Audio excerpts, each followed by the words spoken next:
Maya Thompson stared out the car window as her father pulled into the parking lot of Ridgemont Middle School. The building looked like every other school she'd seen in movies.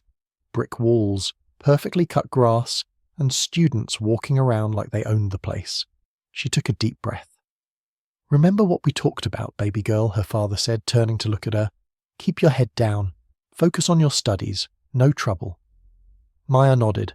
She understood what he meant. After everything that happened at her old school, after the fights and the chaos in their old neighborhood, her parents just wanted peace. They'd moved 2 states away for a fresh start. A quiet life. "I know, Dad," she said softly. Her mother turned from the passenger seat and smiled, but Maya could see the worry in her eyes. "You're strong, Maya, stronger than most. But sometimes the strongest thing you can do is walk away." Maya grabbed her backpack and stepped out of the car. She'd heard these words 100 times since they decided to move. Walk away, stay quiet, don't draw attention. It was hard advice to follow when you'd spent the last 3 years being anything but quiet. When you'd stood on podiums with gold medals around your neck. When coaches and reporters called you a prodigy. But that was before. This was now. She walked through the front doors of Ridgemont Middle School and immediately felt the stares. She was used to standing out, but this was different. In her old neighborhood, everyone looked like her. Here she could count the number of black students she saw on one hand, maybe 2 if she was generous. The hallway smelled like floor cleaner and teenage anxiety. Kids rushed past her, laughing and shouting to their friends. No one made eye contact. It was like she was invisible and completely visible at the same time. Maya found her locker and started putting her things away. The girl next to her glanced over, smiled weakly, then quickly looked away when her friends called her name. Maya was used to this too. The polite distance, the careful neutrality. First period was English. Mrs. Henderson, a woman with grey hair and reading glasses on a chain, looked at the attendance sheet and paused when she got to Maya's name. "Maya, is that right? Thompson?" "Yes, ma'am. Maya." "Wonderful. Welcome to Ridgemont." The smile was professional, practiced. "Class, we have a new student joining us today."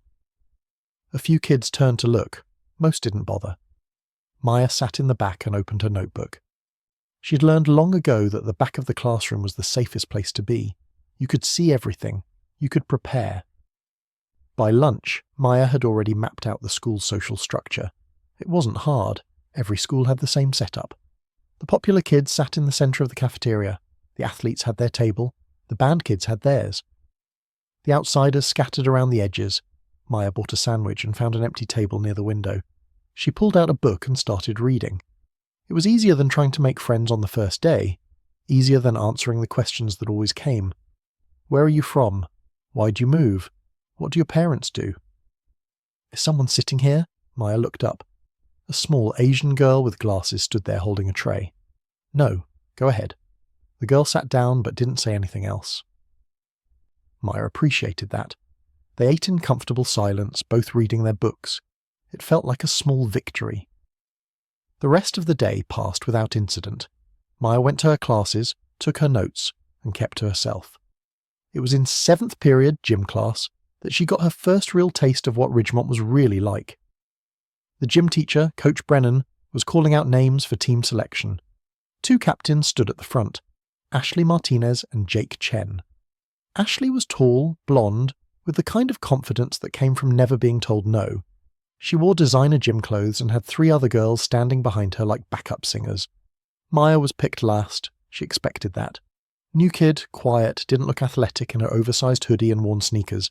They played volleyball. Maya stayed in the back, hitting the ball when it came to her but not drawing attention. Ashley's team won. Not because they were better, but because Ashley made sure of it. She called all the plays, criticized anyone who messed up, and celebrated like they'd won the Olympics. After class, Maya headed to the locker room. She was changing when she heard Ashley's voice. "Did you see her? Just standing there like she doesn't even know how to play." Maya didn't look up. She kept putting on her regular clothes. "I mean, where did she even come from?" Another girl, Brittany, chimed in. "She doesn't talk to anyone." "Probably thinks she's too good for us," Ashley said, loud enough that Maya knew it was meant for her to hear. Maya grabbed her bag and walked out. Her mother's words echoed in her head. Walk away. Stay quiet. The first week passed like that. Maya kept to herself. She ate lunch alone or with Jenny, the quiet girl from the first day. She didn't raise her hand in class even when she knew the answers. She made herself small. But Ashley noticed her anyway. It started small, a comment here and there. Nice shoes. Where'd you get them? The thrift store? Or, that's an interesting hairstyle choice, always said with a smile, always within earshot of other students. Maya ignored it. She'd dealt with worse. Way worse. But Ashley wasn't used to being ignored. One morning Maya was at her locker when someone bumped into her hard from behind. Her books went flying across the hallway. "Oh my God, I'm so sorry," Ashley said, her voice dripping with fake concern. "I didn't see you there." Her friends, Brittany and another girl named Madison, giggled behind her. Maya bent down to pick up her books. "It's fine. You should really watch where you're standing," Ashley continued. "People are trying to get to class." Maya gathered her things and stood up. Ashley was inches from her face, smiling that same practiced smile. "Excuse me," Maya said quietly, trying to move past. Ashley didn't move. "You know, you could at least say thank you. I apologized." "Thank you," Maya said, her jaw tight. "That's better. See, we can be friends after all." Maya walked away. Her heart was pounding, but she kept her breathing steady. Control. Discipline. That's what Coach Marcus had always taught her. Control your breathing, control your mind, control the match. But this wasn't a match. This was her life now. The incidents got worse. Someone wrote "Go back" on her locker in marker. A few days later, her gym clothes went missing. Then someone started a rumour that she'd been expelled from her old school for fighting. Jenny tried to help. "You should report it. Tell a teacher." Maya shook her head. "It'll just make it worse." "How can it get worse?" Maya didn't answer because she knew it could always get worse. The breaking point came on a Tuesday afternoon. It was warm outside, one of those perfect spring days where everyone wanted to be anywhere but inside. During lunch, most students went outside to the courtyard and playground area. Maya usually stayed inside, but Jenny convinced her to sit on the benches near the basketball court. They were reading when Ashley and her crew appeared. Chad Wilson was with them now, a tall kid who played basketball and thought he was God's gift to the school. Well, look who decided to join the rest of us," Ashley said, stopping right in front of Maya's bench. Maya didn't look up from her book. "I'm talking to you," Ashley said, louder this time. "I heard you," Maya replied, still reading. Ashley reached out and knocked the book from Maya's hands. It landed in the dirt a few feet away. Jenny stood up. "What's your problem, Ashley?" "My problem?" Ashley laughed. "I don't have a problem. I'm just trying to be friendly to the new girl, but she's being rude." A crowd was starting to form. Maya could see phones coming out. Everyone loved drama, especially when it wasn't happening to them. Maya stood up slowly and walked over to get her book. She brushed off the dirt and turned to walk away. "That's right, walk away," Ashley called after her. "That's all you people know how to do anyway."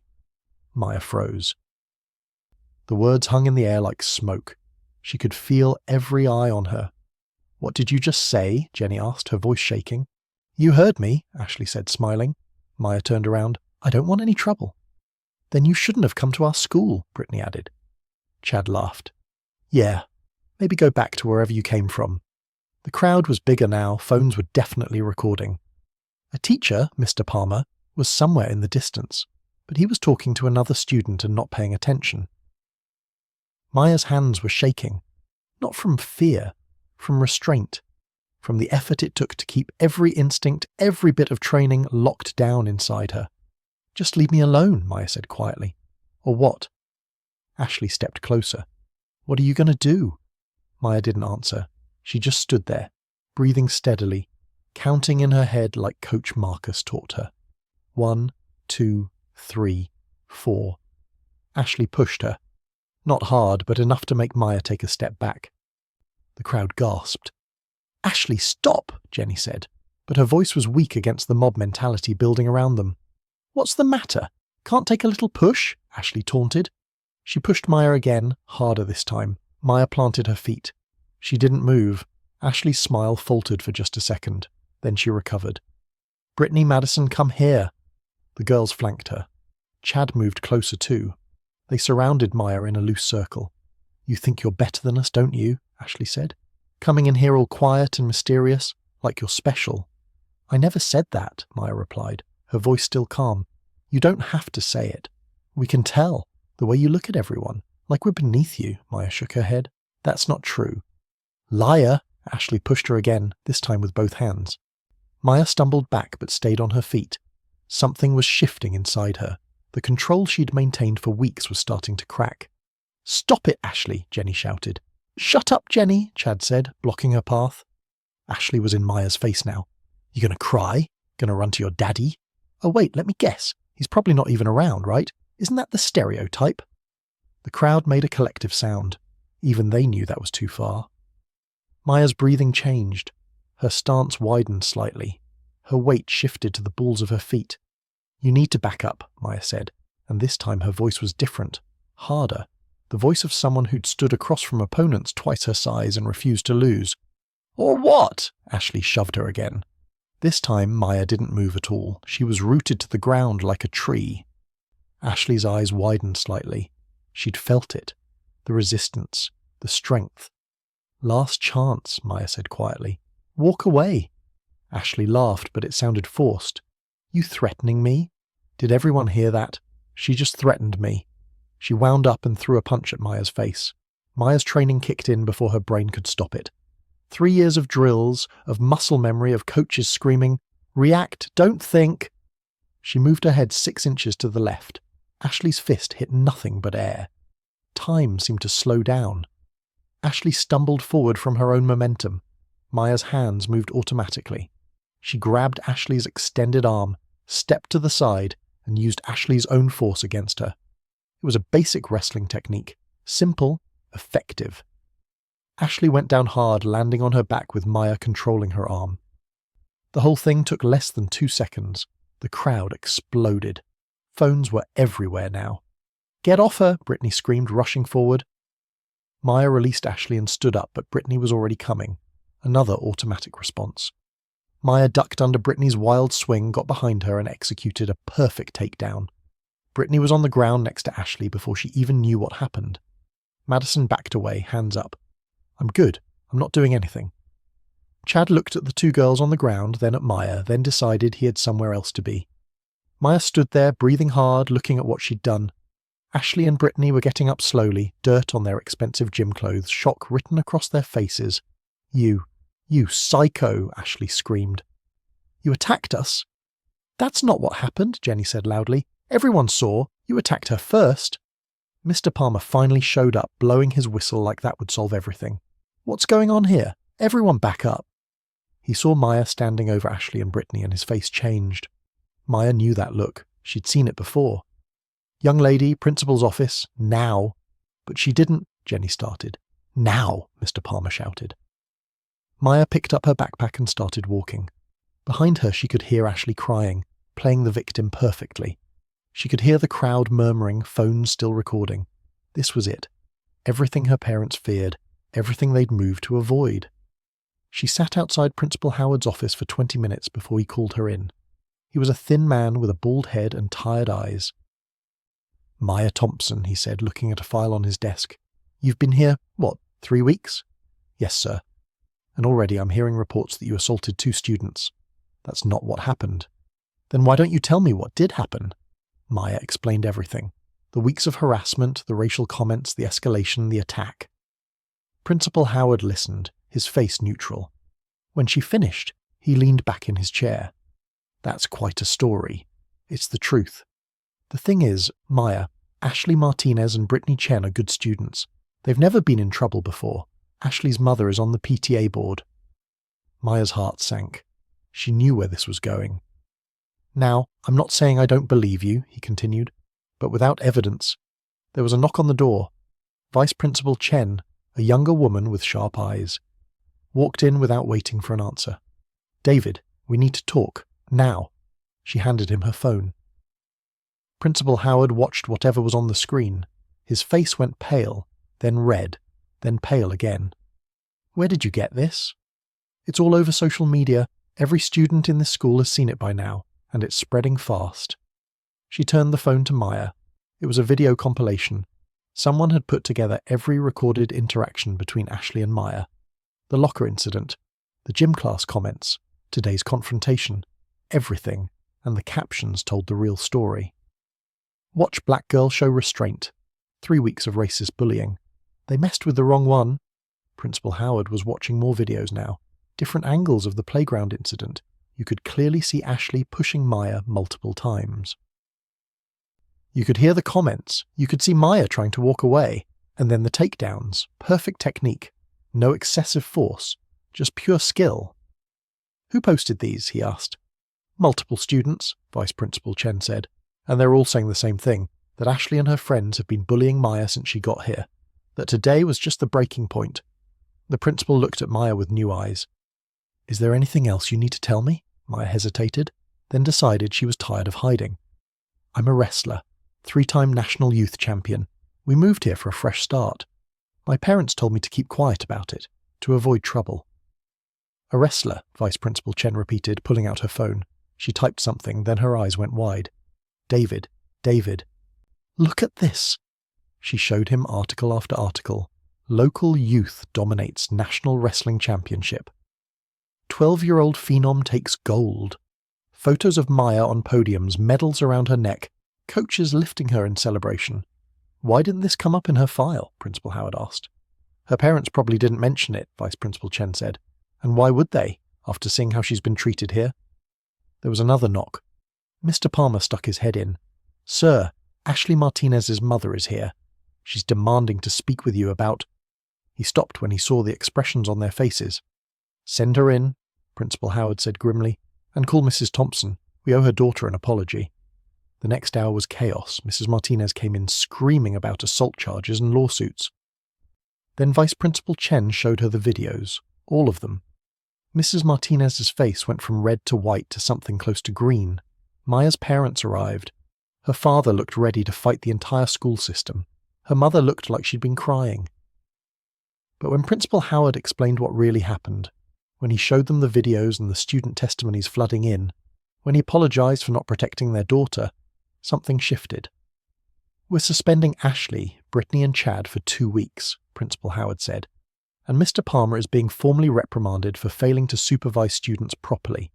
This should never have gotten this far. What about Maya? Her father asked. Is she being punished for defending herself?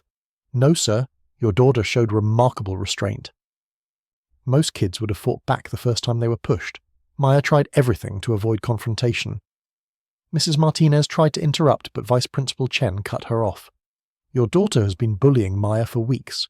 We have documentation now, videos, testimonies from other students. This is serious, Mrs. Martinez. But my Ashley would never. We also have reports from other students, Vice Principal Chen continued. This isn't the first time Ashley has targeted someone. It's just the first time someone had the courage to stand up to her. Maya's mother put her hand on Maya's shoulder. Baby, why didn't you tell us? I didn't want to cause trouble. You said to keep my head down. Her father shook his head, tears in his eyes. Never again. You hear me? You never have to hide who you are. Not for anyone. The meeting ended with promises of policy changes and better supervision. Mrs. Martinez left threatening legal action, but everyone knew she had no case. Maya walked out of that office different than when she went in. The next day, she came to school expecting whispers and stares. She got them, but they were different now. Students nodded at her in the hallways. Some even said hi. Jenny ran up to her at lunch. You're like famous now. The videos have like 500,000 views, Maya groaned. Great. No, it's good.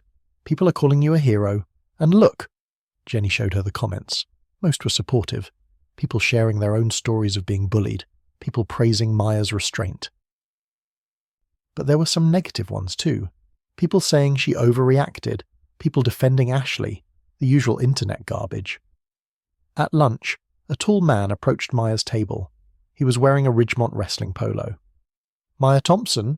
Yes. I'm Coach Davidson. I run the wrestling program here. I saw the videos. Well, everyone saw the videos. He smiled. I also did some research. 3-time national champion. That's impressive. Thank you. I'd like you to join our team. We practice after school, Monday through Friday. We could really use someone with your skills. Maya looked at her parents, who were there to pick her up early. Her father nodded. Can I think about it? Maya asked. Of course.